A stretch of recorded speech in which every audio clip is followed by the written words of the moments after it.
तो चलिए आज बात करते हैं हमारे एक सब्सक्राइबर अर्नव की भेजी हुई एक सच्ची कहानी की। ये एक ऐसा वाकया है जो असम के पहाड़ों में घटा और सच में रोंगटे खड़े कर देने वाला है। देखिए, ये कोई सुनी सुनाई भूतिया कहानी नहीं है। ये एक ऐसे भयानक अनुभव का ब्यौरा है जिसने एक लड़के को इतना गहरा सदमा दिया कि उसे ठीक होने में महीनों लग गए।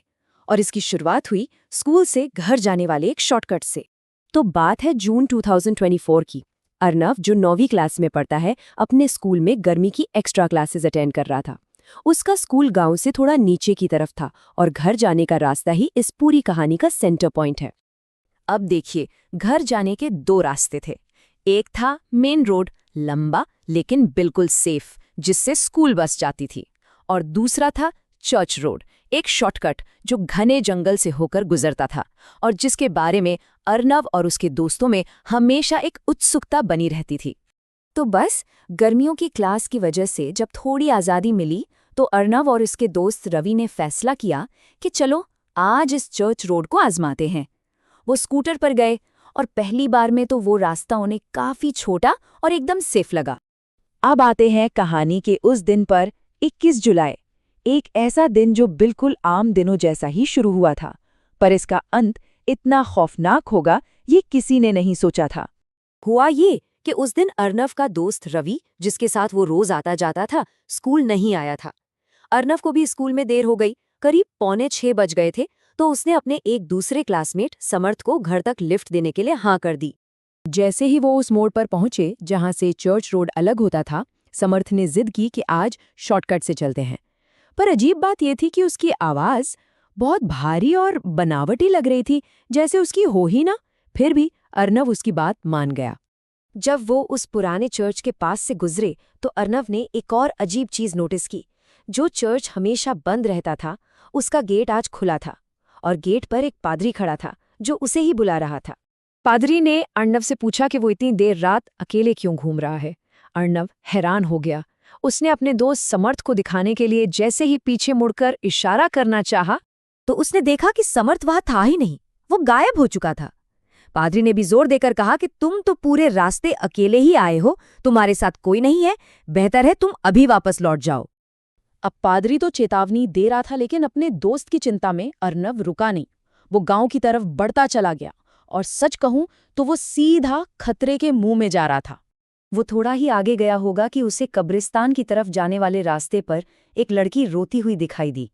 अर्नव पहले ही डरा हुआ था तो उसने बिना रुके तेजी से आगे निकलने की कोशिश की।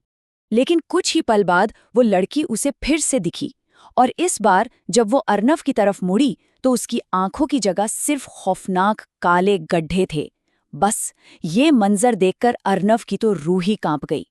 वो पागलों की तरह स्कूटर भगाकर वापस चर्च पहुंचा। वहां पादरी ने उसे एक बाइबल दी और जिंदा बचने के लिए 3 सख्त हिदायतें दी।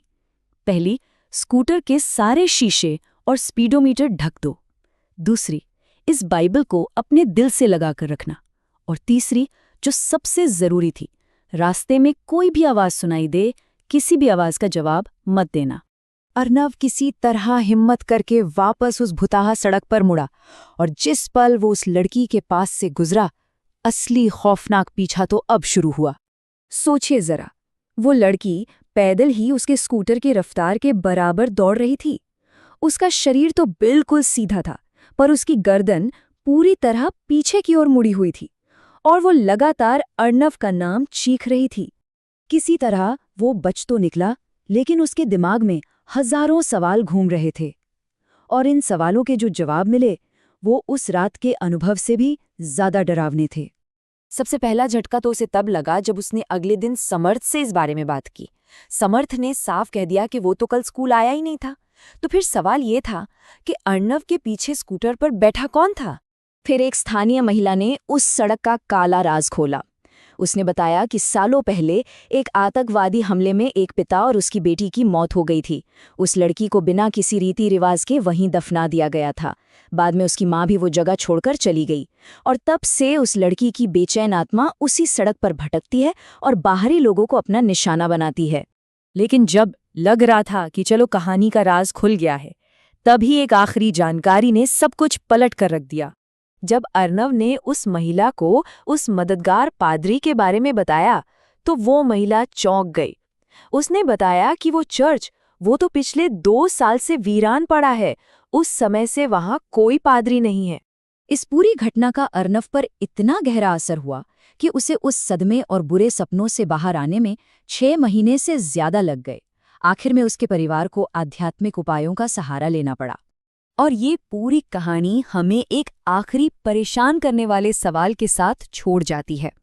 हम ये तो जानते हैं कि अर्नव का पीछा कौन कर रहा था, लेकिन सवाल ये है कि अगर वो पादरी असली नहीं था तो उस रात अर्नव को किसने बचाया था? आखिर वो कौन था?